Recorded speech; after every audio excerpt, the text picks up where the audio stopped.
Today we're going to talk about the Renaissance.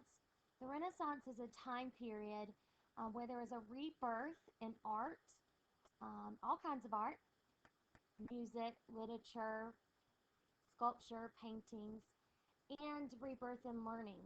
Remember, during the Dark Ages, education was not the most important thing, survival was. Now, in the Renaissance, we're going to see a different trend. Some vocabulary to know before we get started. Um, Remember to do your sentences, your own original sentence with each word, and also research a picture or draw your own picture to represent each word.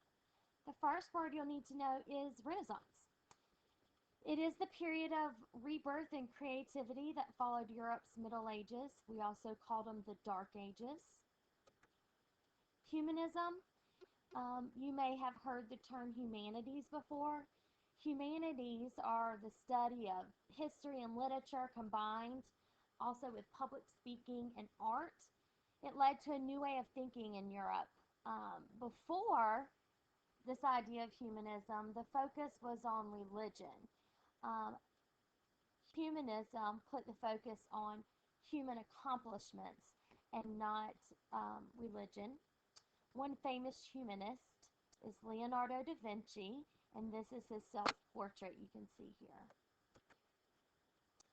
Marco Polo.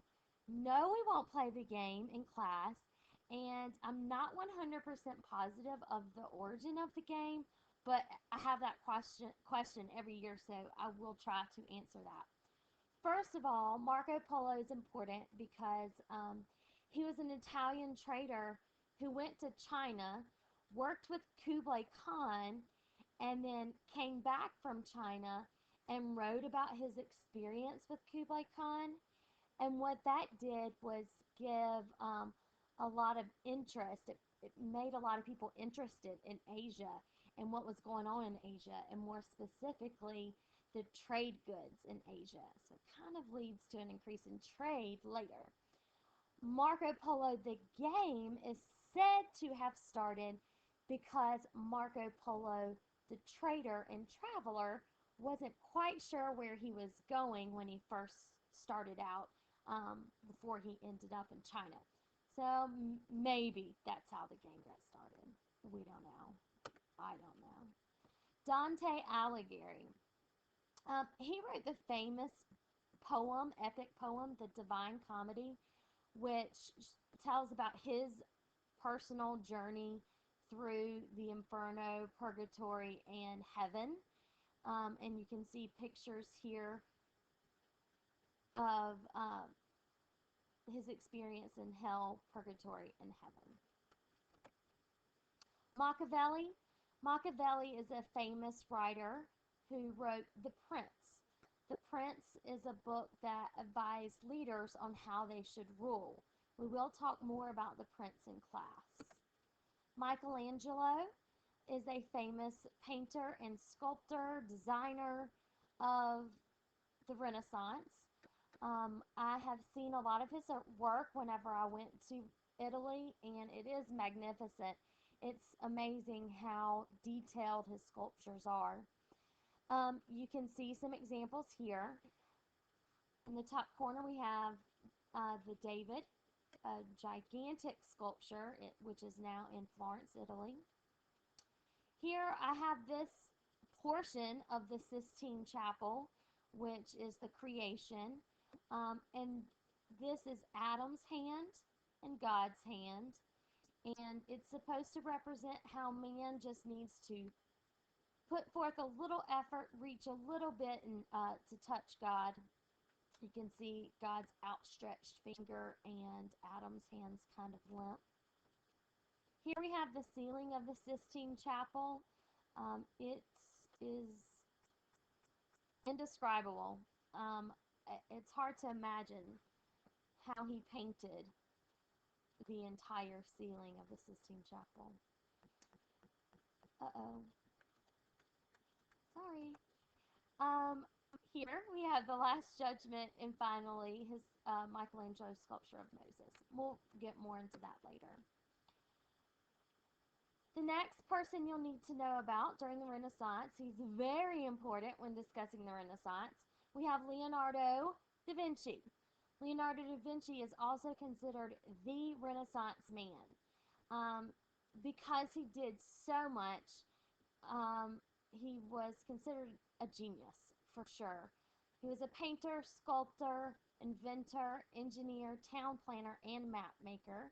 You can see some different examples around this page of um, paintings and sketches and some of his inventions. Raphael, I just have some examples here.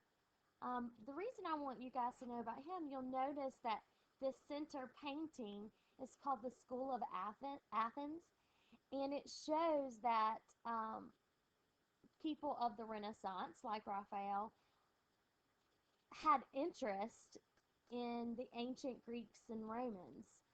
Here, this is Raphael showing different people in Athens, like philosophers, Socrates, Plato, and Aristotle. Remember Spa.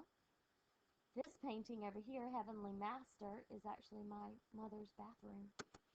Donatello. Donatello's most famous sculpture is his version of the David. You saw David earlier with Michelangelo, but this version is a bronze version of David, and he's standing on the head of Goliath. The Medici family, we'll talk lots about them, but they were patrons of the arts, and they sponsored Donatello, and he was able to do this sculpture for their family. Did those names sound familiar to you? Yes, they're the Ninja Turtles. Michelangelo, Leonardo, Raphael, and Donatello. Maybe these, the creator of the Ninja Turtles was an art freak, and so, I mean, he is an animated series artist, so maybe he named his characters because he enjoyed art so much. Some other terms that are not on your vocabulary list, so you need to make sure you're paying attention to this part, are new art techniques that came about after the Middle Ages during this Renaissance period. They started using new techniques like chiaroscuro, and I'll probably say these wrong, but that is an Italian word that does mean light dark, literally, and it's how artists use shading and lighting to show different dimensions.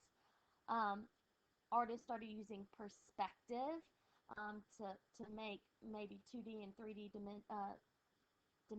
Yes, I just kind of repeated that. 2D and 3D images.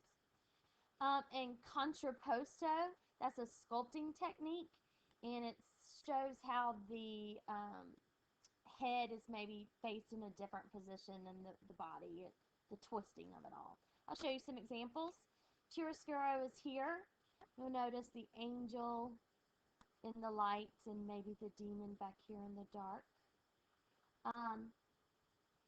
This is perspective. In Raphael's School of Athens, you'll see that the images in front are drawn or painted larger than the images in the back to show, and the arches too, you can see that there, but it's to show perspective.